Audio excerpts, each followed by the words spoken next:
Hello friends, எல்லாருக்கும் வணக்கம். இன்றைக்கி என்ன ரெசிபி பார்க்குறோன்னா முருங்கைக்காய் கிரேவி எப்படி பண்ணுறதுன்னு பார்க்கலாம். வாங்க வீடியோக்குள்ளே போகலாம். ஃபஸ்ட்டு நான் கடாய் வச்சு எண்ணெய் சூடானோடனே கடுகு ஒரு 1/4 டீஸ்பூன் போட்டுக்கிறேன். நான் கடலெண்ணெய் தான் யூஸ் பண்ணியிருக்கேன். நீங்கள் என்ன எண்ணெய் வேணாலும் யூஸ் பண்ணிக்கோங்க. அடுத்தது ஒரு 1/2 ஸ்பூன் ஜீரகம், கொஞ்சமாக சோம்பு போட்டு ஒரு பெரிய வெங்காயத்தை சின்ன சின்னதாக கட் பண்ணி போட்டு தாளிச்சிக்கிறேன். கருவேப்பிலை ஒரு கொத்து உருவி போட்டுக்கிறேன்.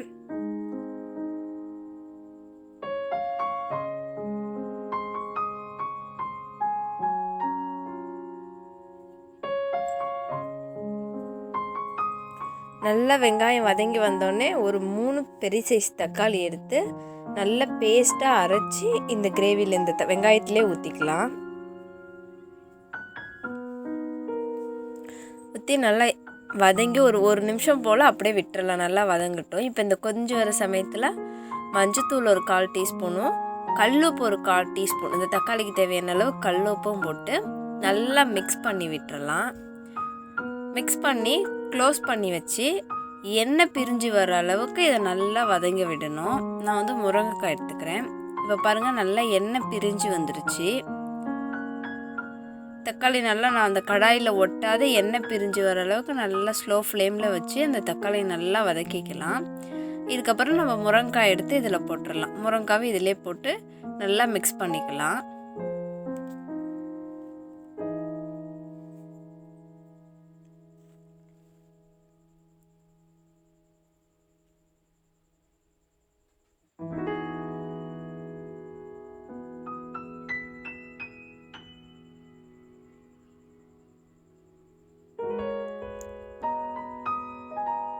இதில் நான் ஒரு 1/2 ஸ்பூன் சிக்கன் மசாலும் ஒரு ஸ்பூன் கறி மசால் தூளும் போட்டுக்கிறேன். அந்த கறி குழம்புல ஒரு ஸ்மெல் வரும்ல, அந்த மாதிரி இந்த கிரேவி டேஸ்ட் கொடுக்கும் அந்த சிக்கன் மசாலும் கறி மசாலும்.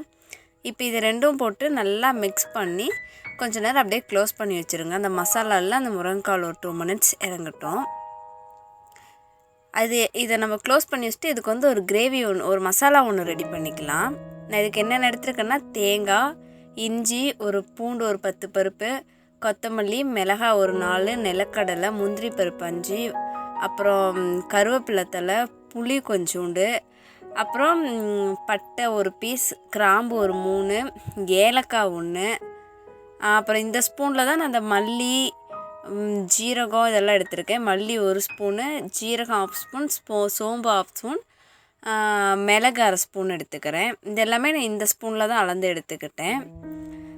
இப்போ இதெல்லாம் நமக்கு தேவையான காரம் ஃபுல்லாக இந்த கிரேவிக்கு அந்த மிளகும் தான். நல்லா ஃபைன் பேஸ்ட்டாக தண்ணி ஊற்றி அரைச்சி எடுத்துக்கிட்டேன். முருங்கைக்காய் ஒரு 2 நிமிஷம் 3 நிமிஷம் வதங்கின உடனே இந்த பேஸ்ட்டும் அதிலே போட்டு நமக்கு எவ்வளோ தண்ணி தேவையோ நம்மளோட கன்சிஸ்டன்சிக்கு தேவையான அளவு தண்ணி ஊற்றி குழம்பு கூட்டி வச்சிடலாம். இதில் முந்திரி பருப்பு, நிலக்கடலை பருப்பு, தேங்காய் இது எல்லாமே கிரேவிக்கு நல்லா திக்னஸ் தரும். அதனால் நம்ம கிரேவி கன்சிஸ்டன்சி அட்ஜஸ்ட் பண்ணுறப்பயே தண்ணி கொஞ்சம் சேர்த்து வச்சுக்கிட்டா தான் நம்ம இந்த முருங்கைக்காய் வெந்து வரப்போ நமக்கு தேவையான அந்த ஒரு திக்கான கன்சிஸ்டன்சியில் வரும். ஃபஸ்ட்டு நம்ம திக்காக வச்சிட்டோம் அப்படின்னா ரொம்ப இதாயிரும். அதனால் உங்களுக்கு எவ்வளோ கன்சிஸ்டன்சி தேவையோ அவ்வளோ தண்ணி விட்டுக்கோங்க.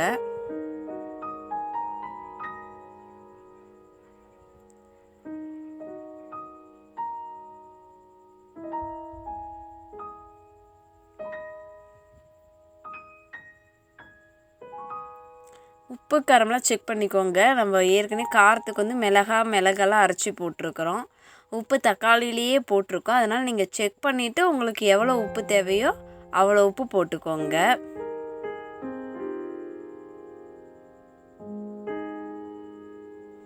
இப்போ இந்த கிரேவி ஸ்லோ ஃப்ளேம்லேயே வச்சு ஒரு 10 மினிட்ஸ் கொதி விட்டிங்கன்னா போதும். முருங்கைக்காய் டக்குன்னு வெந்துடும். இப்போ நமக்கு சூப்பரான முருங்கைக்காய் கிரேவி ரெடி ஆயிடுச்சு. உங்களுக்கு வீடியோ பிடிச்சிருந்தா வீடியோக்கு லைக் பண்ணுங்கள், ஷேர் பண்ணுங்கள், கமெண்ட் பண்ணுங்கள். மறக்காமல் பிரியாஸ் ட்ரெடிஷ்னல் ரெசிபி சப்ஸ்கிரைப் பண்ணுங்கள். தேங்க்யூ ஃபார் வாட்சிங். பாய்.